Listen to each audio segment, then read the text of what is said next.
Hi guys, welcome to my YouTube channel. ಇವತ್ತು ನಾನು ನಿಮಗೆಲ್ಲರಿಗೂ ಸಿಂಪಲ್ಲಾಗಿ ಒಂದು ಚಿಕನ್ ಫ್ರೈ ಮಾಡೋದನ್ನು ಹೇಳ್ಕೊಡ್ತೀನಿ. ಇದು ದೋಸೆಗೆ, ಚಪಾತಿಗೆ, ರೈಸ್ಗೆ ತುಂಬ ಚೆನ್ನಾಗಿರುತ್ತೆ. ಒಂದ್ಸಲ ನಿಮ್ಮ ಮನೆಗಳಲ್ಲಿ ಮಾಡಿ ಟ್ರೈ ಮಾಡಿ. ಈಗ ಮಾಡೋಕ್ಕೆ ಬೇಕಾಗಿರೋ ಇಂಗ್ರೀಡಿಯೆಂಟ್ಸ್ನ ನೋಡೋಣ. ಈಗ ನಾನು ಇಲ್ಲಿ ಅರ್ಧ ಕೆಜಿ ಚಿಕನ್ನ ತಗೊಂಡಿದ್ದೀನಿ. ಜೊತೆಗೆ ಒಂದು 4-5 ಹಸಿರು ಮೆಣಸಿನ್ಕಾಯಿ, ಸ್ವಲ್ಪ ಮೆಂತ್ಯ ಸೊಪ್ಪು, ಸ್ವಲ್ಪ ಕೊತ್ತಂಬರಿ ಸೊಪ್ಪು, ಒಗ್ಗರಣೆಗೆ ಅಂತ ಹೆಚ್ಚಿಟ್ಕೊಂಡಿರೋ ಒಂದು ಈರುಳ್ಳಿ, 1 ಇಂಚಷ್ಟು ಶುಂಠಿ, ಒಂದು ಅರ್ಧ ಟೊಮೊಟೊ, ಮತ್ತು 1-2 ಕಾಳುಮೆಣಸು, ಲವಂಗ ಮತ್ತು ಚಕ್ಕೆ. ಜೊತೆಗೆ ಇದು ಸಾಂಬಾರ ಮತ್ತು ಖಾರದ ಪುಡಿ, ಮಿಕ್ಸ್ ಪುಡಿ. ಇದನ್ನು ನಾವು ಚಿಕನ್ಗೆ ಮತ್ತು ವೆಜ್ ಅಡುಗೆಗೂ ಕೂಡ ಬಳಸ್ತೀವಿ. ಇದು ನಮ್ಮ ಮನೆಯಲ್ಲೇ ನಾವು ಮಾಡ್ಕೊಂಡಿರೋದು. ಜೊತೆಗೆ ನಾನು ಇಲ್ಲಿ ಚಿಕನ್ ಮಸಾಲ ಯೂಸ್ ಮಾಡ್ತಾ ಇದ್ದೀನಿ. ಇಲ್ಲಿ ರುಬ್ಬಕ್ಕೆ ಅಂದ್ಬಿಟ್ಟು ನಾನು ಒಂದು ದಪ್ಪ ಸೈಜ್ದು ಒಂದು ಈರುಳ್ಳಿ, ಒಂದು ಸ್ವಲ್ಪ ಬೆಳ್ಳುಳ್ಳಿ, ಅಂದರೆ 1 ಗೆಡ್ಡೆ ಬೆಳ್ಳುಳ್ಳಿ, ಸ್ವಲ್ಪ ಕೊತ್ತಂಬರಿ ಸೊಪ್ಪು ತಗೊಂಡಿದ್ದೀನಿ. ಈಗ ಯಾವ ರೀತಿ ಮಾಡೋದು ಅನ್ನೋದನ್ನು ಹೇಳ್ಕೊಡ್ತೀನಿ ಬನ್ನಿ. ಮಾಡೋಕ್ಕೆ ಮೊದಲು ನಾವು ಒಂದು ಮಸಾಲೆ ರುಬ್ಕೋಬೇಕಾಗುತ್ತೆ.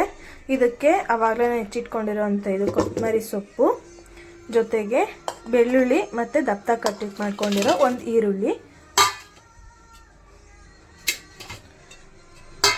ಇದ್ರ ಜೊತೆಗೆ ಈ 4 ಹಸಿರು ಮೆಣಸಿನ್ಕಾಯಿ ಏನು ತಗೊಂಡಿದ್ದೋ ಆ 4 ಹಸಿರು ಮೆಣಸಿನ್ಕಾಯಿ, ಶುಂಠಿ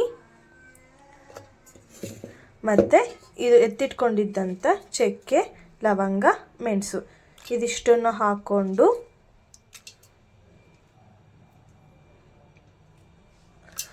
ಸ್ವಲ್ಪ ನೀರು ಹಾಕ್ಕೊಂಡು ಇದನ್ನು ಒಂದು ಪೇಸ್ಟ್ ಮಾಡ್ಕೊಳ್ಳೋಣ. ಇವಾಗ ಮಸಾಲೆ ರುಬ್ಬಿಟ್ಕೊಂಡಿದ್ದಾಗಿದೆ ನೋಡಿ. ಇಷ್ಟು ಸಣ್ಣಗೆ ರುಬ್ಕೋಬೇಕು. ಇವಾಗ ಯಾವ ಥರ ಮಾಡೋ ವಿಧಾನನ ಹೇಳ್ಕೊಡ್ತೀನಿ ಬನ್ನಿ. ಸ್ಟವ್ ಮೇಲೆ ಒಂದು ಪಾತ್ರೆ ಕಾಯಕ್ಕಿಟ್ಟಿದ್ದೀನಿ. ಪಾತ್ರೆ ಚೆನ್ನಾಗಿ ಬಿಸಿ ಆದಮೇಲೆ ಇದಕ್ಕೆ 1-2 ಟೇಬಲ್ ಸ್ಪೂನಷ್ಟು ಆಯಿಲ್ನ ಹಾಕೋಬೇಕು.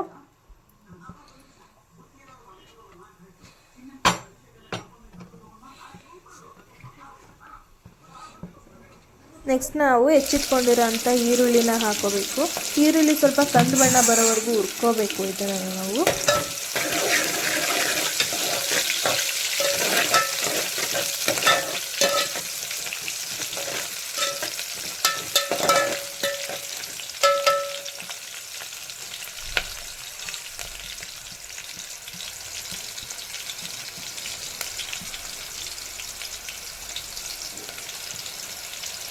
ಈಗ ಈರುಳ್ಳಿ ಕಲರ್ ಚೇಂಜ್ ಆಗಿದೆ.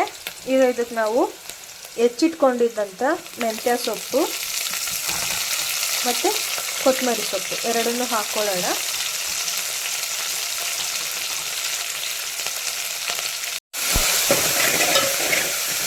ನೀವು ಬೇಕು ಅಂದರೆ ಪುದೀನ ಸೊಪ್ಪು ಕೂಡ ಯೂಸ್ ಮಾಡ್ಕೋಬೋದು. ಕಸ್ತೂರಿ ಮೆಂತ್ಯ ಮತ್ತು ಪುದೀನ ಸೊಪ್ಪು ನಾನೇನು ಯೂಸ್ ಮಾಡ್ತಾ ಇಲ್ಲ. ನಿಮಗೆ ಬೇಕಂದರೆ ನೀವು ಯೂಸ್ ಮಾಡ್ಕೊಳ್ಳಿ. ಇವಾಗ ಸೊಪ್ಪು ಸ್ವಲ್ಪ ಬಾಡಿದೆ. ಇದಕ್ಕೆ ನಾವು ಹೆಚ್ಚಿಟ್ಕೊಂಡಿರೋ ಅಂಥ ಅರ್ಧ ಟೊಮೊಟೊ,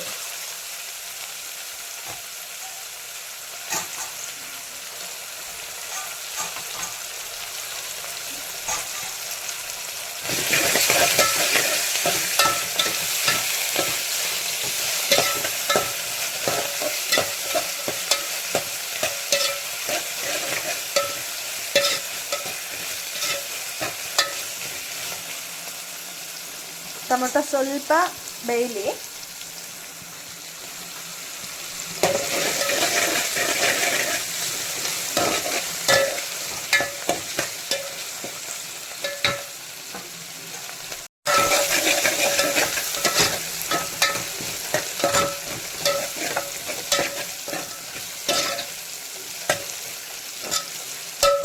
ಇವಾಗ ಟೊಮೊಟೊ ಬೆಂದಿದೆ.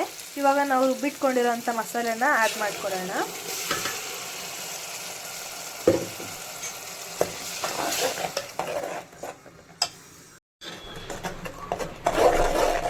ಈಗ ಮಸಾಲೆಗೆ ಒಂದು ಚಿಟಿಕೆ ಅಷ್ಟು ಅರಿಶಿನ ಪುಡಿನ ಹಾಕ್ಕೊಳ್ಳೋಣ.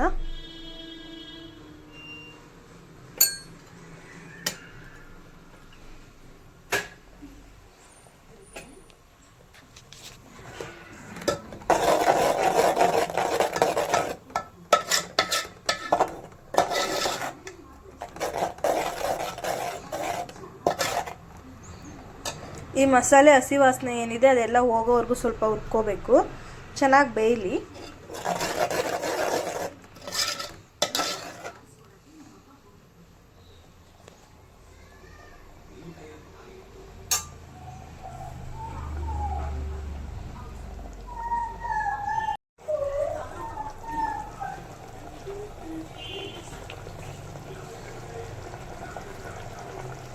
ಈಗ ಮಸಾಲೆ ಹಸಿ ವಾಸನೆ ಎಲ್ಲ ಚೆನ್ನಾಗಿ ಹೋಗಿದೆ. ಈಗ ಇದಕ್ಕೆ ನಾವು ಎತ್ತಿಟ್ಕೊಂಡಿರೋಂಥ ಚಿಕನ್ನ ಹಾಕೋಣ.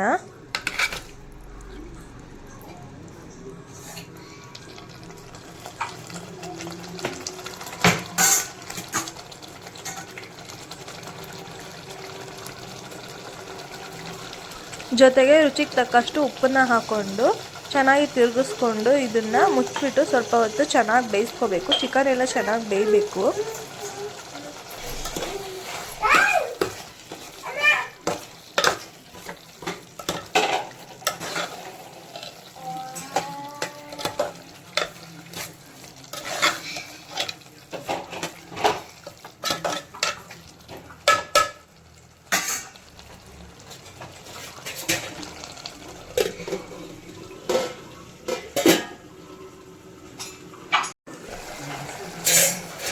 ಚಿಕನ್ಗೆ ಯಾವುದೇ ಕಾರಣಕ್ಕೂ ನೀರು ಹಾಕಕ್ಕೆ ಹೋಗಬೇಡಿ. ಚಿಕನ್ ಬೇಯ್ತಾ ಸಾಲ್ಟ್ ಹಾಕಿರೋದ್ರಿಂದ ಅದೇ ನೀರು ಬಿಟ್ಕೊಳ್ಳುತ್ತೆ. ನೋಡಿ ಎಷ್ಟು ಚೆನ್ನಾಗಿ ನೀರು ಬಿಟ್ಕೊಂಡಿದೆ ಅಂತ ಅಂದ್ಬಿಟ್ಟು ಈ ಥರ ತಿರುಗಿಸ್ಕೊಂಡು ನಾವು ಮತ್ತೆ ಅದನ್ನು ಪ್ಲೇಟ ಮುಚ್ಚಿಬಿಟ್ಟು ಮತ್ತೆ ಬೇಯಿಸ್ಕೋಬೇಕು. ಚಿಕನ್ ಚೆನ್ನಾಗಿ ಬೇಯೋವರೆಗೂ ಅದೇ ಥರ ನಾವು ಕಂಟಿನ್ಯೂ ಮಾಡಬೇಕು.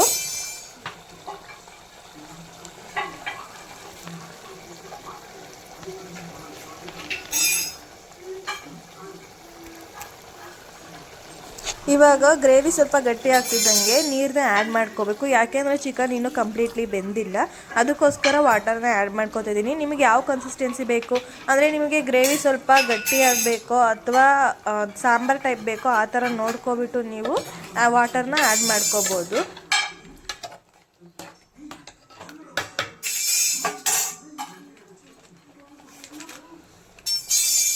ಈ ಟೈಮಲ್ಲಿ ನಾನು ಆವಾಗಲೇ ಫ್ರೈ ಪುಡಿ ಎತ್ತಿಟ್ಕೊಂಡಿದ್ನಲ್ಲ, ಅದು ಫ್ರೈ ಪುಡಿ ಮತ್ತು ಸಾಂಬಾರು ಪುಡಿ ನಾನು ಮನೆಯಲ್ಲೇ ಮಾಡಿರೋದು ಎತ್ತಿಟ್ಕೊಂಡಿದ್ನಲ್ಲ, ಆ ಪುಡಿ ಎರಡನ್ನೂ ಹಾಕಿಬಿಟ್ಟು ಮಿಕ್ಸ್ ಮಾಡ್ಕೊಬಿಟ್ಟು ಮತ್ತೆ ಬೇಯಿಸ್ಕೋಬೇಕು ಇದನ್ನು.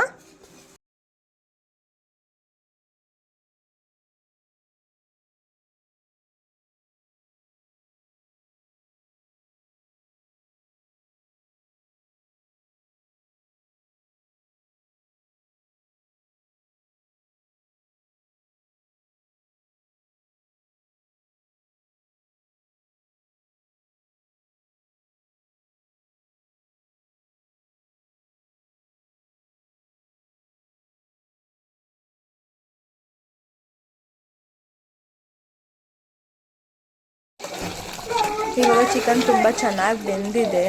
ಇಷ್ಟು ಬೆಂದರೆ ಸಾಕು. ಚಿಕನ್ನು ತುಂಬ ಚೆನ್ನಾಗಿರುತ್ತೆ. ಚಪಾತಿಗೆ, ದೋಸೆಗೆ, ರೈಸ್ಗಂತೂ ತುಂಬ ಚೆನ್ನಾಗಿರುತ್ತೆ.